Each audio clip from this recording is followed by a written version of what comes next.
For today's video mga par, gagamit tayo ng Bane na roamer. Titingnan natin kung mabisa gamit ang emblem na to. Naka-arrival pa lang nga tayo dito mga par, at dahil roamer tayo na naka-arrival, gagamit tayo ng dire hit. Sa hindi nakakaalam pero ayaw naman malaman. Pero sasabihin ko pa din, wala kayong magagawa. Ang dire hit is single target damage na every 30 seconds ay na-activate. Kapag ang target mo ay 35% ang HP, it deals 7 to 18% max HP damage. Meaning kapag 35% na lang HP ng kabalan at active ang dire hit mo, 7 to 18% max damage. So 17% na lang matitira sa kanila. Isang execute na lang yun, or kung meron ka ng Sky Piercer, isang first skill lang ni Bane yun. Pero syempre, dapat ipabanda mo yung first skill niya para mas malakas yung damage. O mga bata, wala kayong naintindihan, no? Baka naman papalo ng page dyan para naman ganahan na ako gumawa ng video araw-araw everyday. At pagkatapos nga namin kunin yung blue block dito, magro-rotate na kami sa top. At dito yung nakakapagtaka, tingnan nyo guys. Wala silang MM. Yung nasa gold lane nila si Angela at si Chu. So ibig sabihin ang MM nila is yung Angela, roamer yung Chu. Diba? Ang galing. Astig naman ng lineup nila. Dito nagkamali tayo, napalalim tayo masyado, naging aggressive. My pulse, sorry. So mabibigyan dito yung Angela, pero mabibigyan din ako dahil sobrang lalim. Pinasok na namin sa tore, nasipa pa ako. Kaya yan, yatap tayo dyan. At dahil wala nga silang legit na MM, ita-take advantage na namin to. Wala rin yung Chu, kaya sasamantalayin na namin ang pagkakataon na bumasag ng tore.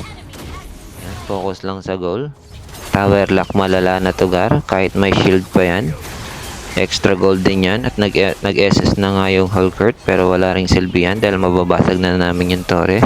At ito yung kagandahan sa naka-arrival na Bane, mga par. Tingnan nyo naman, matras na kaagad yung Chang'e. Nakita pa lang ako. Kung di ako dumating dun, hindi ako nakapag-rotate agad. Malamang wala na rin yung MM namin, napitas na. Diba?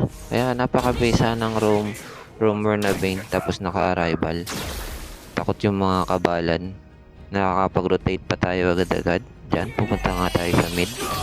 Yan, nakapag-SS tayo. Maliligtas natin yung Selena. Tignan mo, ang dami nating naliligtas gamit itong Bane roamer. Napakabisa mga par. Dito naman tayo sa mid. Push lang, focus lang sa goal. Focus lang sa goal. Yan. Tamang micro lang yan. Tamang first skill. At ito na yung Apis, tumatakbo, nakita na ako. Oh, ano, sige, tumakbo ka hanggat may lupa. Hanggat may lupa, tumakbo ka. Pag wala ng lupa, tubig na yung hanapin mo. Tingnan natin kung marunong ka lumangoy. Papakain kita sa mga pating ko. Sige ka. Takbo na. O, kuha lang tayo ng resources dito para magka-item din. Para medyo sakit-sakit. Yan. Sky Piercer na tayo mga guys. Sunod nating item is Endless Battle. Para masakit din yung mga skills natin. Lalo na yung first skill. Napakasakit niyan pag bumabanda. Focus lang sa goal. Ayan, yung Chu. Uy, ayan na yung mga pating ko. 3. Napakasakit. Kuya Eddie. Spam lang tayo ng first skill dahil napakasakit niyan pag bumabanda. Focus lang sa goal. Basagin na natin tong mid para hayahay na ang buhay, para malaki na rin yung map visibility natin. Yan, si Hulkert nag-SS na nga pero wala rin kwenta. Si Chu sumipa pero wala pa rin. Diba? Napakabisa naman. Tigas din natin, no? Oh, double kill na yung core namin. Napakabisa talaga nitong roam Bane. Subukan nyo na to guys. Napakabisa yan. Liligtas ko na naman dito si Selena. Tingnan nyo naman, napakabisa talaga. Oh, diba? Makapatay niya yung Angela. Mababasag na rin yung mid nila. Siyempre, recall muna tayo. Kuha muna tayo ng buhay. Dahil may arrival tayo, makaka-rotate tayo agad. Saan ba ako magro-rotate? Uy, ano na? Saan ka magro-rotate? Uy, ayun. Sa top. Ligtas natin yung Selena. Oh, Selena, uwi ka na. O, diba? Napakabisa talaga.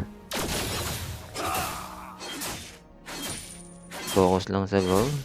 Clear lang ng minions. Diba? Napakabisa ng Rome Bane. Saan ka pa? Oh, tinan mo yung Chu. Natatakot na kagad. Sumipa lang. Takbo. Sabay takbo. Takot sila sa Bane Roamer ko. Diba? Napakabisa nito. So, pagtas namin kunin yung blue bluff dito, magpupush na kami sa mid. Feeling ko matatapos na rin to. Tingnan nyo naman yung score. Dikit lang. Pero tingnan nyo yung tower nila. Basag na. Ito na kami sa third tower. Dito na naman sila. Oh, ano. Liligtas ko yan. Magkapagligtas ako, ayun lang. Nabigyan siya. Sorry, Nabi. Pero huwag kang mag-alala, tatapusin na namin to. Tingnan mo ha. Tower lock na to guys. Pag mag-SS ako dito, SS agad. O, diba? Tapos na yan. Tingnan mo kasakit ng damage ko sa tower. Oh, ayan na, nag-SS na ako. Tapos na to guys. Tapos na to. Wala na, tower lock na. Oh, wala na, hindi na sila nag-defend. Wala na silang nagawa. Diba, napakabisa ng roamer na Bane. Subukan nyo na to guys. Tapos dire hit. Tapos arrival yung spell.